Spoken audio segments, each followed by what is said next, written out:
She tried to erase me from the story. I let her write herself out instead. The day we buried my father, the sky looked too calm for the way my world felt. People kept saying he had lived a full life. I nodded, but I felt empty. Charlotte stood beside our mother the whole time. She held her arm, whispered in her ear, and guided her to every guest. Everyone praised her. "You're such a strong daughter," they said. I stood a few steps behind them, watching. That was the first time I felt it, the shift. After the funeral, we gathered at our mother's house. Charlotte took control of everything. She told me which guests to greet. She told the caterers where to set up. She even answered questions directed at Mom before Mom could speak. I told myself she was just trying to help. But when I asked Mom about Dad's personal papers, Charlotte stepped in quickly. "We'll handle that later," she said with a tight smile. "We." That word stayed with me. From that day on, Charlotte was always there, always listening, always deciding. And somehow, without anyone noticing, I began to disappear from my own family. A week after the funeral, I stopped by Mum's house without calling first. Charlotte's car was already in the driveway. When I walked in, they both went quiet. Mum smiled at me, but it looked unsure, like she was trying to remember something important. Charlotte stood up too quickly. "We were just going over some paperwork," she said. "What paperwork?" I asked. "Insurance, bills, adult things," she replied, like I was a child. I sat beside Mom and asked how she was feeling. She looked tired. Her eyes drifted to Charlotte before she answered.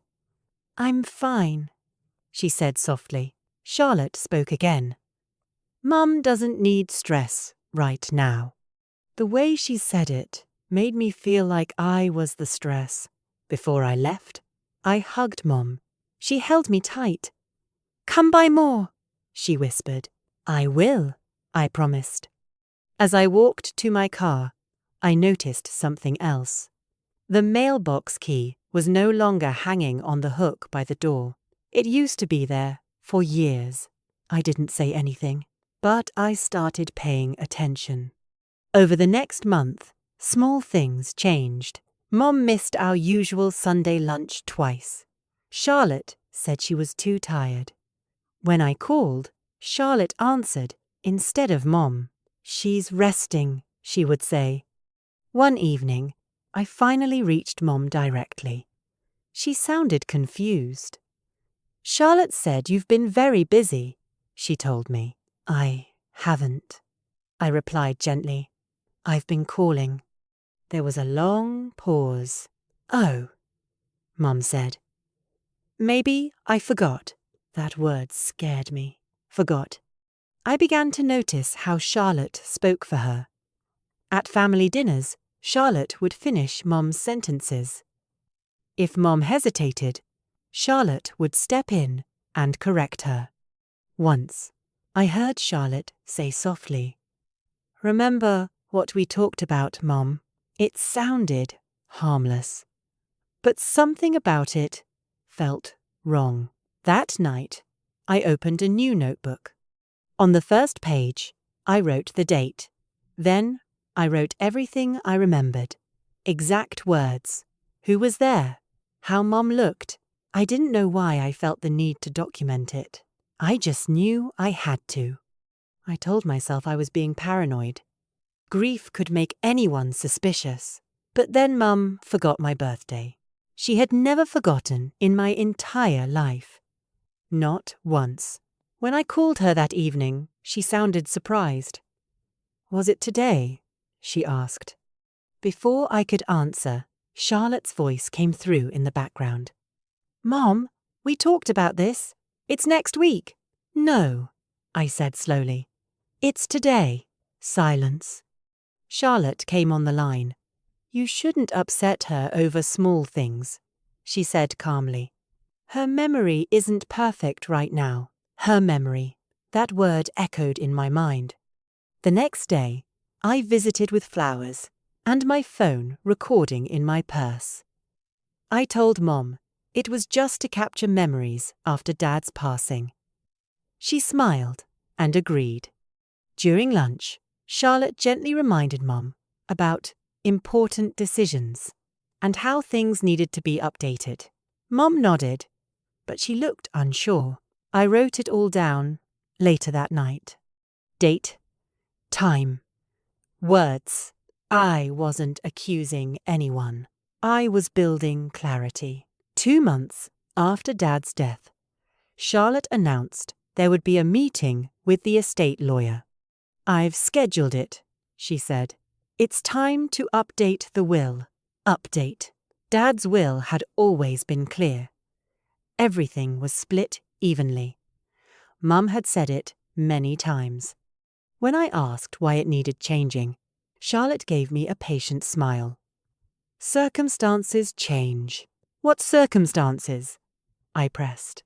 She didn't answer directly. "Mom wants this." I looked at Mum. She looked at Charlotte. Then she nodded slowly. "Yes," Mum said. "I think so." Think so. That wasn't certainty. That was confusion. At the meeting, I stayed quiet. I listened. I watched. I recorded. Charlotte did most of the talking. She explained how she had been managing Mom's appointments, finances, medications. She made it sound like I had stepped away. I hadn't. The lawyer asked Mum if she felt comfortable making changes. Mom hesitated. Charlotte squeezed her hand. "Yes," Mum finally said. That was the moment I stopped hoping this was harmless, and I began planning carefully. After the lawyer meeting, I changed my strategy. I stopped asking direct questions. I stopped reacting. Instead, I showed up. Every Sunday lunch, every doctor visit I was allowed to attend, every small holiday dinner, I never missed one. I kept my phone recording often, always placed on the table beside my purse. If anyone asked, I smiled and said, "I just want memories after Dad." Charlotte laughed the first few times. "You're so sentimental," she said. But I noticed something else. When she realized I was recording, she became more careful with her words. That told me everything. At home, I wrote in my journal, each night, dates, times, exact phrases. When Charlotte interrupted Mom. When Mom looked confused. When Charlotte corrected her, patterns began to form. Charlotte often used the same phrases. "Remember what we discussed." "That's not what you said yesterday." "You wanted this, Mom." Each time, Mom seemed unsure before agreeing. I also started being kind to the estate lawyer. Casual emails, small updates, nothing dramatic, just thoughtful. I wasn't fighting loudly. I was building quietly. 3 months passed. Mom's world grew smaller. Charlotte handled the mail now. She handled the bills. She handled the phone calls.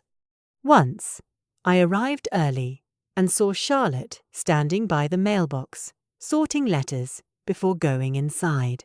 When she saw me, she smiled too fast. "I'm just helping, Mom," she said.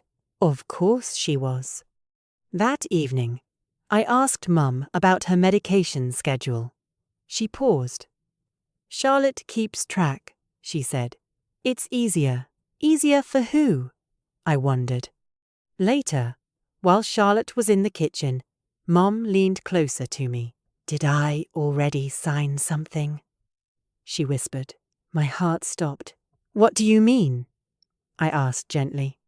Charlotte's footsteps echoed down the hallway before Mum could answer. That night, I added a new section in my journal. Signs of influence. I listed changes in routine, isolation from calls, redirected conversations. I wasn't accusing her in my notes. I was documenting behavior. If this ever became a legal matter, I knew emotions wouldn't matter. Evidence would, and I was collecting it, piece by piece. The second meeting with the lawyer happened in early spring. This time, Charlotte emailed me the date instead of calling. It felt formal, controlled. At the office, I noticed something important. The lawyer directed most questions to Charlotte. She answered confidently, like she was already in charge. Mum seemed tired. She asked twice what day it was. Charlotte brushed it off. "She's just grieving," she said lightly. I said nothing. When the lawyer asked Mum if she understood the distribution changes, Mum hesitated again. Charlotte leaned closer. "It's what we talked about," she reminded her softly. I watched Mum's face carefully. There was confusion there, and pressure. I kept my phone recording in my coat pocket. After the meeting, I sent the lawyer a polite message, thanking him for his time. I mentioned how much I appreciated his patience with Mom. He replied kindly. It was small, but it mattered. Credibility grows slowly. Charlotte thought I was accepting defeat. She didn't realize I was letting her speak freely. And the more she spoke, the more she revealed. By month 4, the changes were obvious. Mum no longer drove. Charlotte said it was unsafe. Mum no longer answered her own phone. Charlotte screened every call. Family friends started asking me why I wasn't around as much. That surprised me. "I'm there all the time," I said. They looked confused. "Charlotte said you've been busy with work." That was when I understood fully. She wasn't just controlling access, she was rewriting the story. At the next family dinner, I arrived early and stayed close to Mom. I asked her simple questions about childhood memories.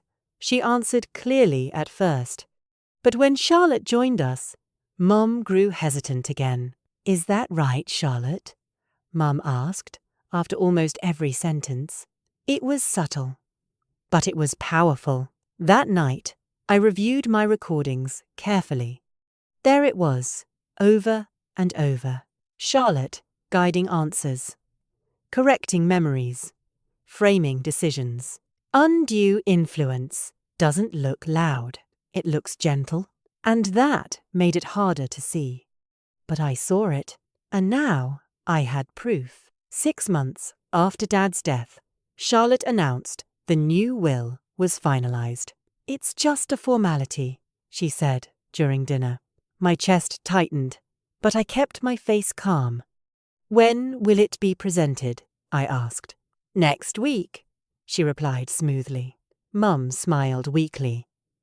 "It's fair," she said. Charlotte explained everything. Explained. That word carried weight. Over the next week, I prepared quietly.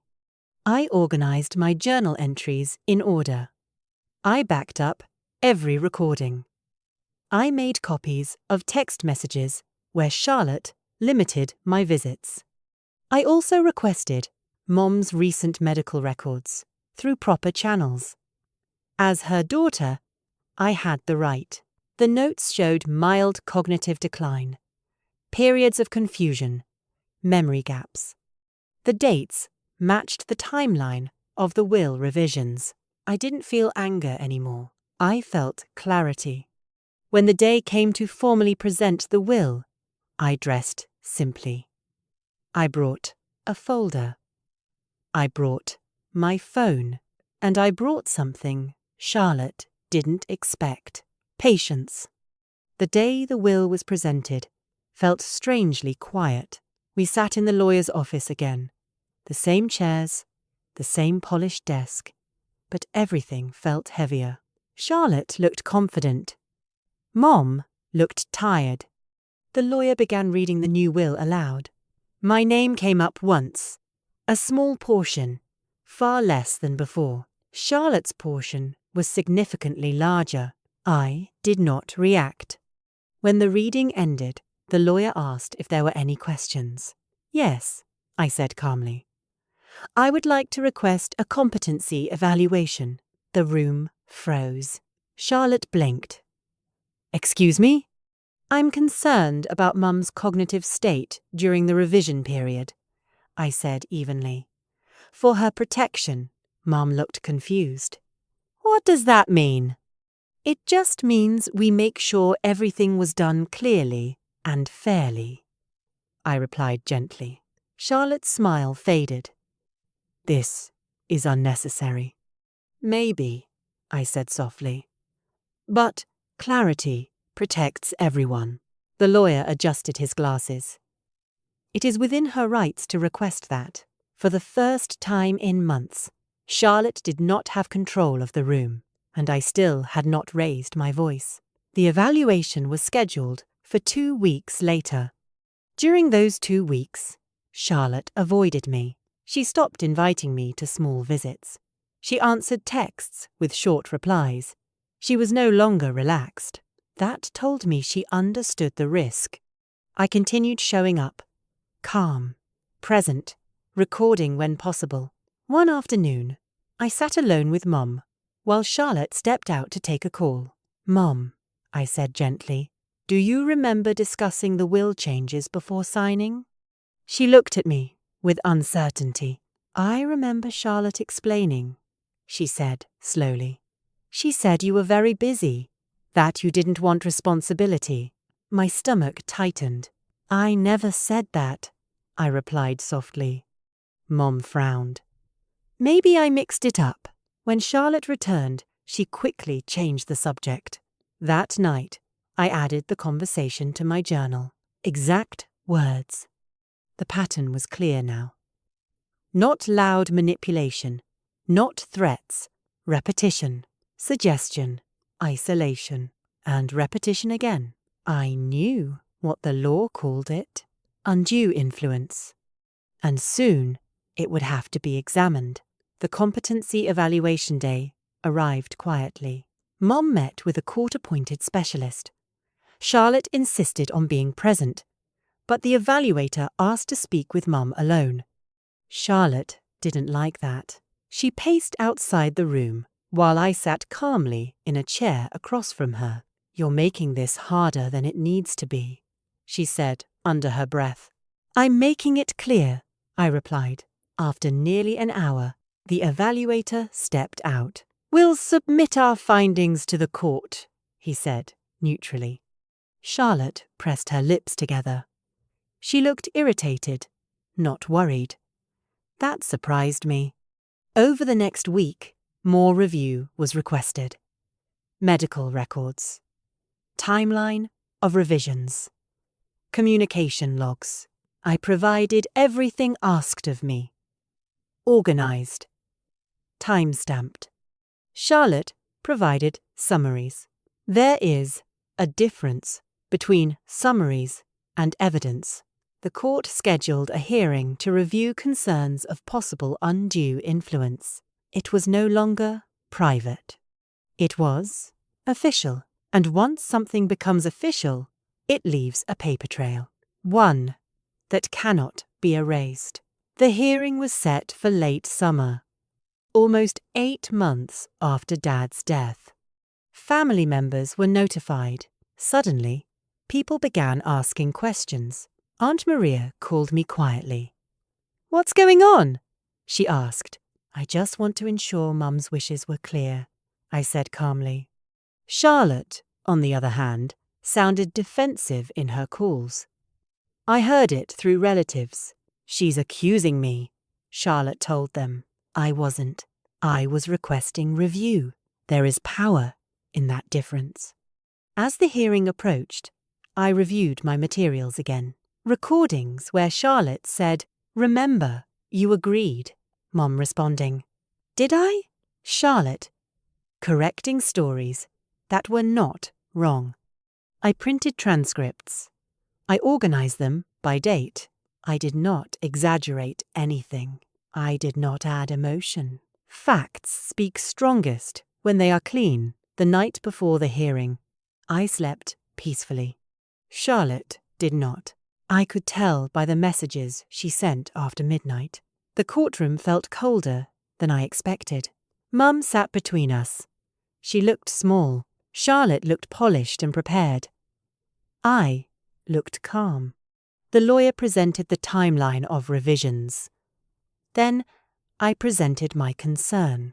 I believe my mother was vulnerable to repeated suggestion during this period, I said clearly.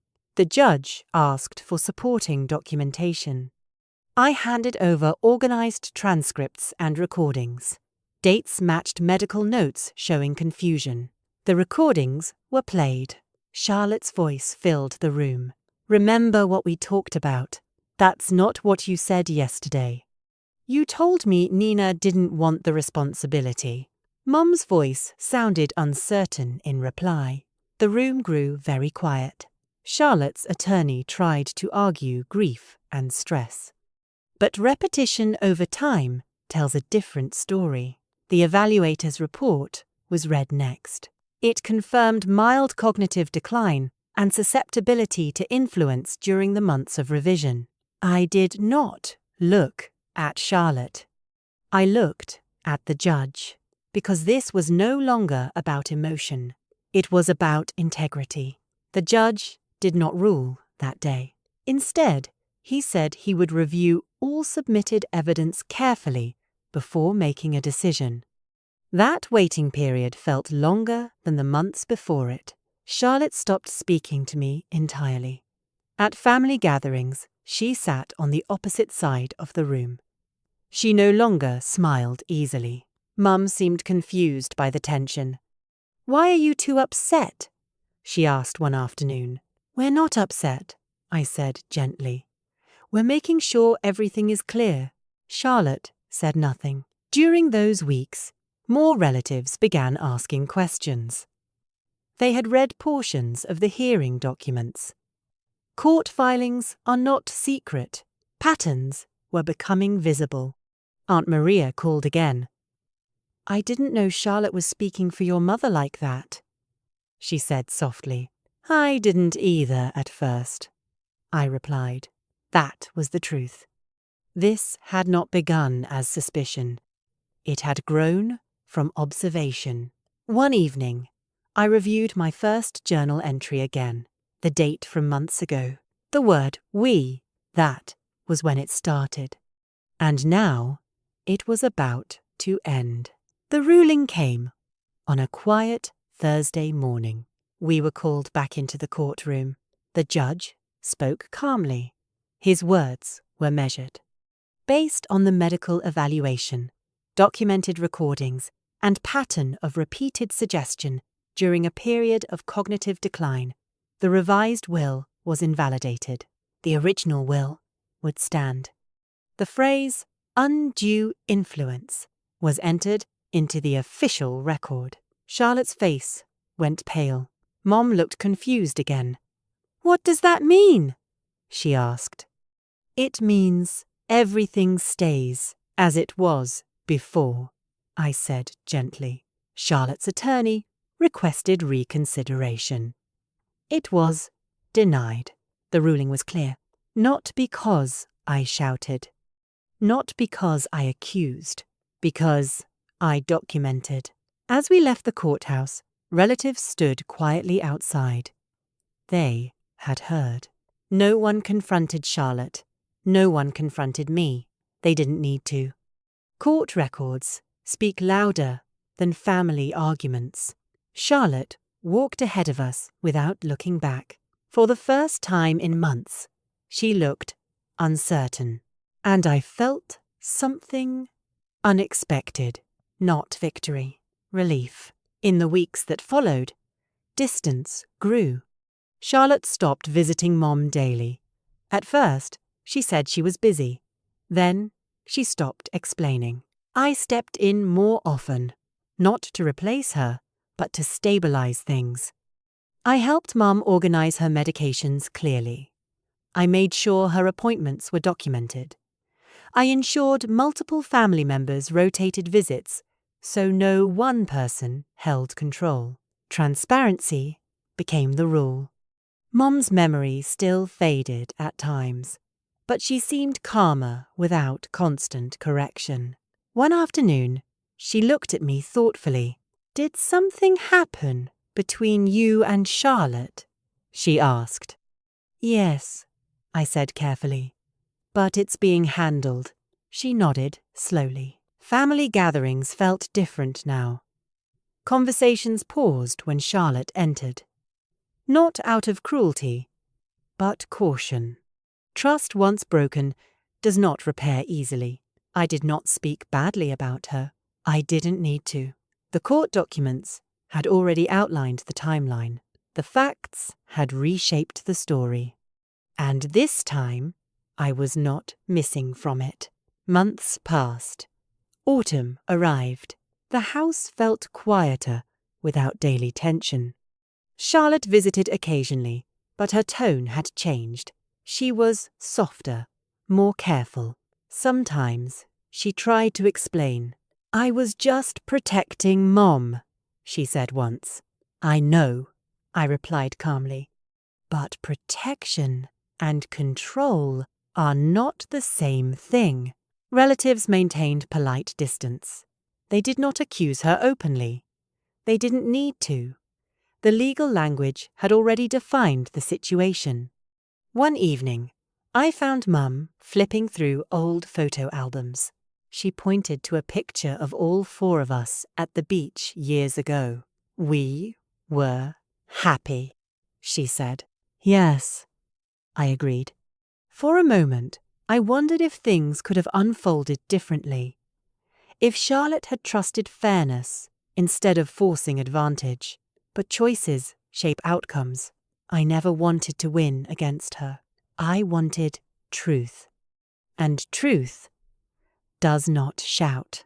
It stands steady until others notice it.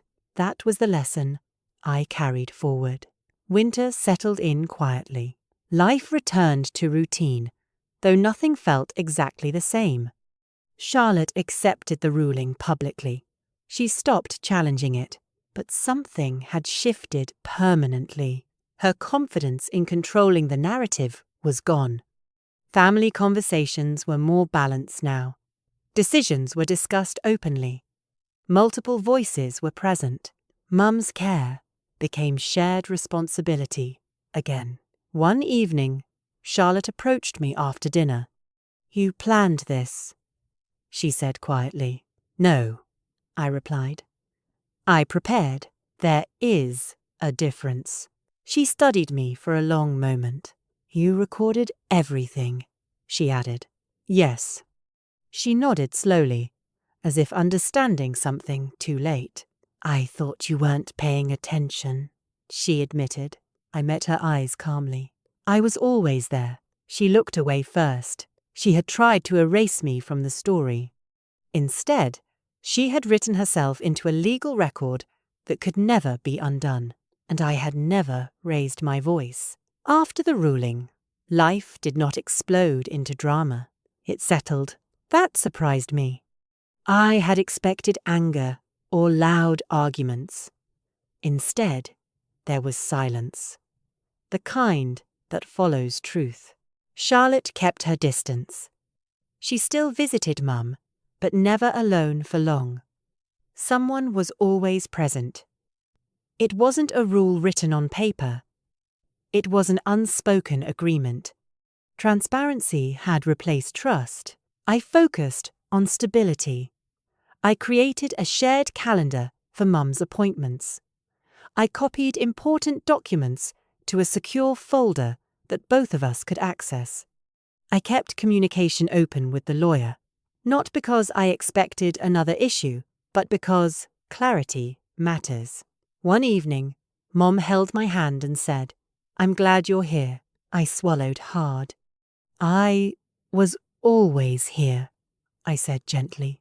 And I realized something important. Charlotte had tried to make it seem like I stepped away, but I never did. She had changed the story to fit her version. I simply kept records until the truth caught up. Winter moved into early spring again. Almost a year had passed since Dad's funeral. The anniversary felt heavy, but calmer. At a small family gathering, relatives treated me differently. Not with pity, not with praise, with respect. They asked for my opinion on decisions. They included me in planning Mum's care. Charlotte sat quietly for most of the evening. She spoke when spoken to. She no longer led every conversation. That shift was not loud, but it was real. Later that night, she approached me outside on the porch. "I didn't think it would go that far," she admitted. "Neither did I answered honestly. She looked down. "I thought I was helping." "Helping doesn't require hiding," I said. She didn't argue. For the first time, she seemed smaller. Not defeated. Just aware. Some damage cannot be undone, but understanding is a beginning. I didn't feel revenge. I felt balance. And balance is quieter than victory. In the months that followed, Mum's health continued to decline slowly. We made decisions together now, with witnesses and notes. I still kept a journal, not because I feared Charlotte anymore, but because documentation protects everyone. One afternoon, I found my first notebook again, the page with the word "we" circled in pen. That single word had started everything. Control often hides behind kindness. It wears soft smiles and patient tones.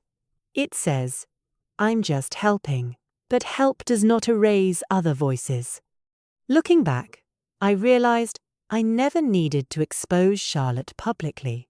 The system did that once evidence was presented. Facts do not require emotion to be powerful. They require consistency. I had stayed calm while she grew confident. I had stayed present while she assumed I was distracted. In the end, she underestimated patience, and patience is stronger than confrontation. Mum passed away peacefully the following winter. We stood side by side at her service, just as we had stood at Dad's. This time, the air felt different. There was no hidden tension, no secret documents, no silent strategy. The original will stood. Everything was handled exactly as Dad had planned. Charlotte and I did not speak much during those days. But we were civil, careful. After the burial, she turned to me and said, "I'm sorry." It was quiet, almost lost in the wind. I studied her face. I saw regret there, real regret. "I know," I said. That was enough. Some apologies do not need long speeches. The family moved forward. There were no dramatic endings, no shouting matches, just lessons. Transparency. Fairness. Presence. Mum had wanted peace. In the end, she got it. Sometimes people ask how I stayed calm. They expect anger. They expect revenge. But I never wanted to destroy Charlotte. I wanted truth to stand on its own. She tried to erase me from the story by speaking louder, acting faster, and rewriting details quietly. I responded by documenting. She relied on control. I relied on patience. She believed silence meant weakness. She did not realize silence can also mean preparation. When the moment came, I didn't accuse her in private whispers. I didn't attack her character. I simply asked for clarity, and clarity revealed everything. Court records replaced rumors. Evidence replaced emotion. In the end, I didn't remove her from the story. Her own actions did. I just made sure they were written down. And sometimes that is the strongest move of all.